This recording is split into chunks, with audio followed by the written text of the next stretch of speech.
Kasus memanas, Damai Harilubis dan Egy Sujana laporkan Rai Suryo ke Polda Metro Jaya.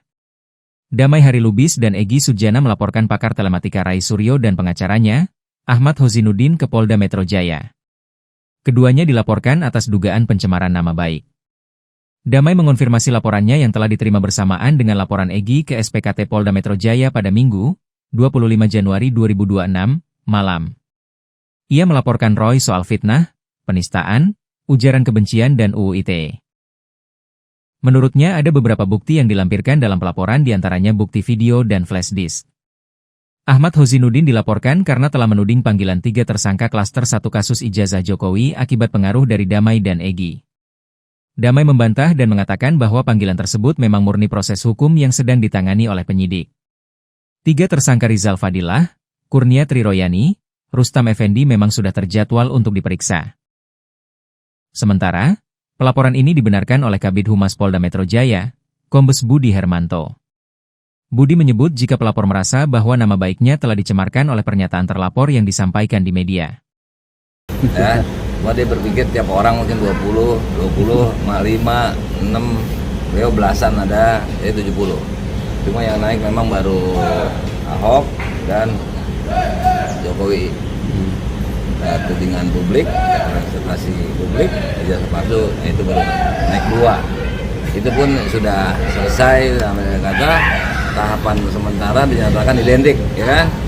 Lanjutannya kita nggak tahu, ya kan? Nah, yang mau ditanyakan apa ini? Nah, yang infonya semalam abang melaporkan ya, Ahmad Hozinuddin, itu laporannya terkait apa bang? Jadi gini, dia bicara bahwa pemanggilan tanggal 22 kemarin Kamis itu akibat saya dengan Bang Egy, senior saya, ke Solo.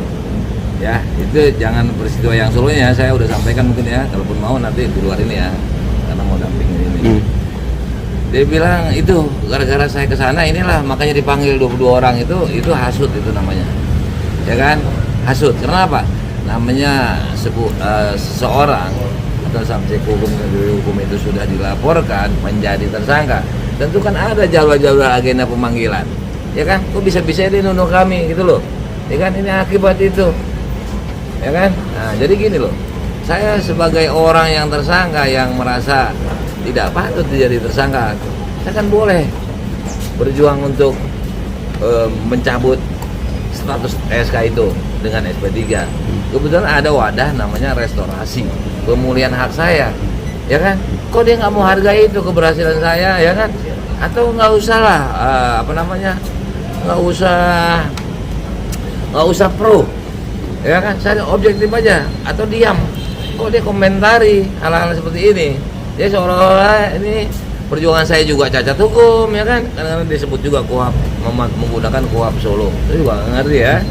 Nah itu mungkin pengembangan. Yang jelas tadi tuh kerugian moral saya adalah dia menyatakan gara-gara saya dan Egy ke Solo, ya kan, walaupun dia sudah tahu, ya kan bisa dia lihat, ya. Nah, dan satu lagi, hukum itu terkait KUHP ya, itu terkait dengan dengan restorasi itu ada di dalam undang-undang. KUHP itu kan undangnya ya. Itu semua orang dianggap tahu. Itu teori hukum, ya. Dianggap sudah tahu, itu nama teorinya fiksi hukum atau presumsi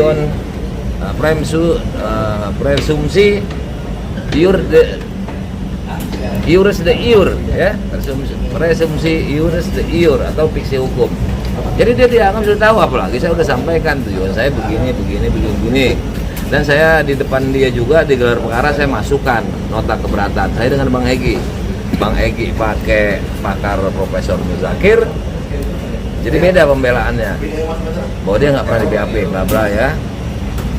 Ini yang untuk saya bilang saya pertama tidak terlapor, kok bisa jadi tersangka? Buktinya apa? Saya pemanggilan pertama sama kawan-kawan, saya dampingi Kurnia dengan rekan saya dari Korlabi, Arfid, sampai habis. Nah, ini logika hukumnya. Apabila saya menjadi terlapor, tentu saya nggak boleh melaporkan, saya diusir. Dan saya juga menerima kuasa dari Roy Suryo, dari Egy Sujana, dari Rismon, 4. yang baru saya jalanin satu, berikutnya saya sudah jadi terlapor, nggak bisa. Lanjut, kemudian saya jadi tersangka. Saya ingin memulihkan. Saya advokat, saya belum diadukan kepada Kongres Advokat Majelis Pers. Sementara saya tahu tentang kode etik, tahu banget. Saya bekas sekretaris Dewan Kehormatan. Saya suka nyidang-nyidangan, ya, suatu perkara yang ada aduan dari masyarakat maupun sesama anggota advokat.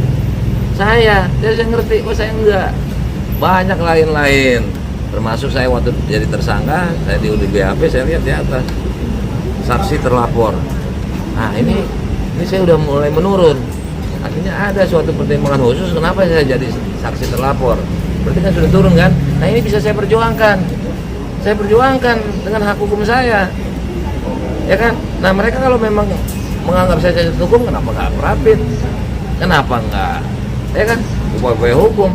Kok malah nyudutan kita? Jadi seolah-olah nih saya perjuangan saya ini betul-betul cacat hukum, cacat moral bahkan, ya kan menurut dia, ya kan nggak ada apresiasinya.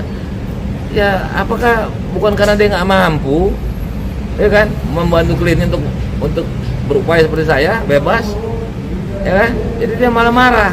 Saya nggak ngerti, maka nanti dia jelaskanlah, ya kan? Nah nanti jelaskanlah di depan penyidik hak hukum dia untuk menjelaskan, oh begini. Nah ya kan?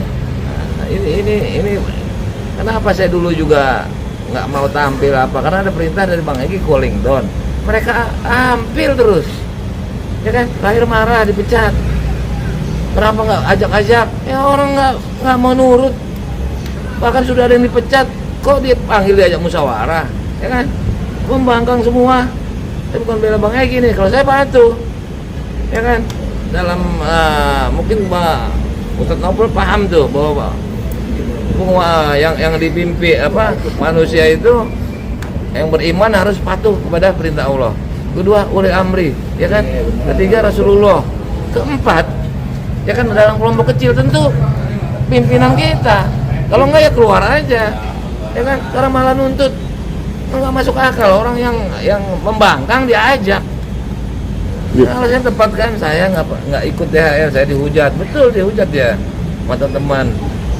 Terus kedua apa Bang? Saya mau kasih nasihat dengan surat atau hak itu saya kirim. Oke, saya bilang, yang penting jangan minta maaf sampai ini. Karena apa? Minta maaf dengan dipublis. Oke, sepakat. Bukti sepakat apa? Saya kan ikut. Nah di sana perkembangannya mungkin kan dia dialog, ini beliau kan berhubung juga kan mau berobat sakit, ya kan? Jadi itu kebutuhannya juga, wah ini kayaknya bisa. Itu kan naluri, manuver. Dia nggak bilang, ya kan? Empat ini udah sepakat. Tapi ketika lihat ada peluang, tolong Pak Presiden kan punya, ya kan, pengaruh, panggil perintahkan Kapolri agar Kapolri memerintahkan Kapolda, bla bla bla, ya kan? Nah, yang mana? Banyak, kata ajudannya. Ada 5 orang, siapa aja? Kalau disebut ada 2 orang yang dikenal, saya juga dua orang ini populer bagi saya ya. 3 ini saya lupa. Nah itu suruh duduk sini. Itu kan yang Pak Kapolda kan, apa maksudnya? Aparat tahu penyidik Polda kan, suruh duduk sini. Jadi kita yang minta, gitu loh, ya kan? Jadi itu lahir dengan begitu saja, tapi tujuan utamanya tadi. Dan itu dilakukan sama Bang Egy. Dilakukan. Saya saksinya. Itu di rumah Solo ya, Pak? Ya, kayak gitu. Itu kan kita kesana kan tanggal 8 Januari ya. Nah, jadi seperti itu. Selanjutnya saya lihat ada peluang. Saya bahkan naskah Prapit saya itu udah saya siapkan. Mereka yakin saya belum. Eksepsi aja saya udah siapkan. Cuma kan saya memperhitungkan waktu, durasi momentum ini. Rosurio sekian lama belum ada. Kami juga panggilan pertama belum ada. Ya kan saya tahan, saya perjuangan aja nih.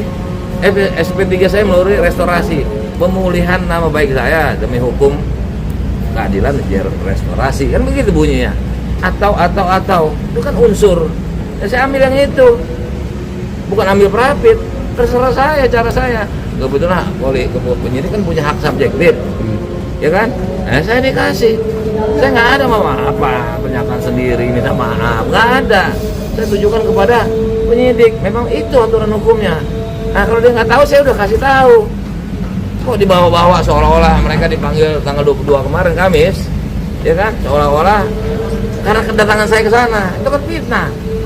Ya kan? Kan udah banyak orang nggak suka sama kita. Ya kan? Yang pro, apalagi yang kontra. Malah berbalik. Kita nggak nuntut ini ya. Kita nggak nuntut yang netizen yang memang nggak, yang benci sama kami. Kita nggak minta di rumah kita dalam hal ini. Ya, mungkin hanya kepingin bikin ramai kan. Tapi yang dari barisan kita ini banyak, kita jadi apa namanya, dianggap inilah gara-gara ini nih. Jadi bukan satu kali dia ngomong seperti ini, bukan satu kali. Jadi pelaporannya itu termasuk fitnah juga bang? Apa terhadap Saya laporkan Ahmad Kozin? fitnah, penistaan, ujaran kebencian, pasal undang-undang ITE. Bang Egy saya nggak tahu, Bang Egy sama, tokohnya cuma plus Roy. Tapi terpisah ya. Saya punya Bang Damai, punya Bang Damai. nomor sendiri, nomor laporan beda. Kalau abang Ahmad Kozinudinnya aja, kalau Bang Egy sama Roy Suryo. Plus Roy. Oh, oke. Tapi unsur pasal yang digunakan dalam laporan Saya itu nggak tahu sama. kalau Bang Egy. Saya nggak tahu. Oke. Saya rasa adalah yang mirip. Ya. Saya nggak tahu. Dan itu baru semalam apa masukin Baru laporan semalam. buat laporan? Baru semalam saya ada olahraga di, makanya pakaian saya itu training sini Manusia Merdeka kaos, kan nggak sopan ke sini. Tapi saya terus terang, saya ini dekat, saya mau lapor hari Minggu. Oh nggak apa-apa Bang, emang itu betul hari Minggu gitu ya. Artinya saya tuh kelihatan lah ya, saya dari GBK ini. Bahkan saya ada video dari seorang yang kamu kenal lah itu ya, udah beredar itu dari GBK. Salah satunya tuh Rudi Tahir yang mantan Kajati. Itu teman di advokat, dia ketua dewan penasihat, saya anggotanya. Ketemu di sini, lapor sampai malam, mulai jam 2 apa, sampai habis maghrib lah baru selesai. Ya. Kita tunggu aja, saya pengen lihat dia itu, ya bagaimana membela diri dia sendiri. Ya kan? Saya pengen lihat dia. Ini DHL yang lapor nih. Ya kan? Nah, saya pengen lihat cara dia membela dirinya gimana. Saya mau lihat gitu ya. Jangan keluar nggak karuan ya kan, itu teman saya. Ya kan?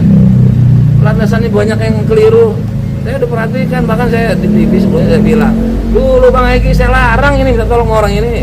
Kenapa? Saya tahu. Pak Menteri aja orang lagi di penjara dipecat sama dia. Pengacara orang lagi pesakitan dipecat. Jangan gitu. Bang Egy itu udah lego, ya kan? Udahlah DHL ini. Ya kan?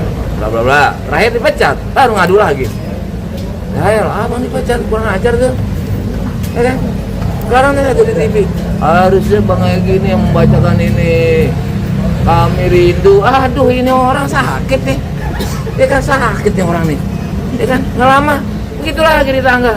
Ini gara-gara penyebabnya adalah gua laporin kayak gini, biar orang tahu ya. Nah, hilang. Yang penting saya objektif aja. Laporin gua ke sini ya.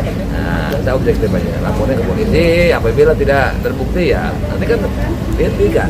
Tapi udah ada agenda permintaan keterangan nggak sih Bang terkait laporan itu, dijadwalkan Bang Damai kapan untuk laporan itu gitu? Kemungkinan minggu-minggu ini. Nah, saya minta tolong dipercepat seperti teman saya itu Ustadz Novel Pak Mumin yang tadi Panji kan itu kan cuma seminggu.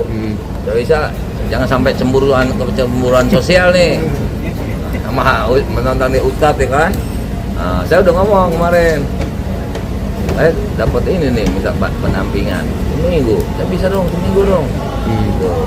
Tapi itu kan permintaan, ya kan? Bobot kasus itu kualitas ya itu kan beda. Kuantitas juga, mana tahu pas saya laporan itu volume perkara menumpuk, ya kan? Nah, jelas saya percayakan mau 10 bulan 2 bulan juga nggak apa-apa. Yang penting kawan kita yang nama Ahmad Kozin ini, ya segera dilanjutkan ke hukum yang berlaku.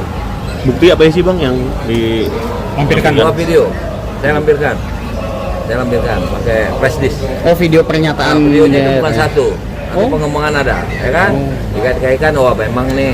Nah itu terserah penyidik ya, mana tahu, oh iya ini ada jalan ceritanya nih, ya kan? Ini makhluk hidup yang satu ini memang punya rentetan kata-kata yang kurang bijak atau keliru atau salah gitu loh.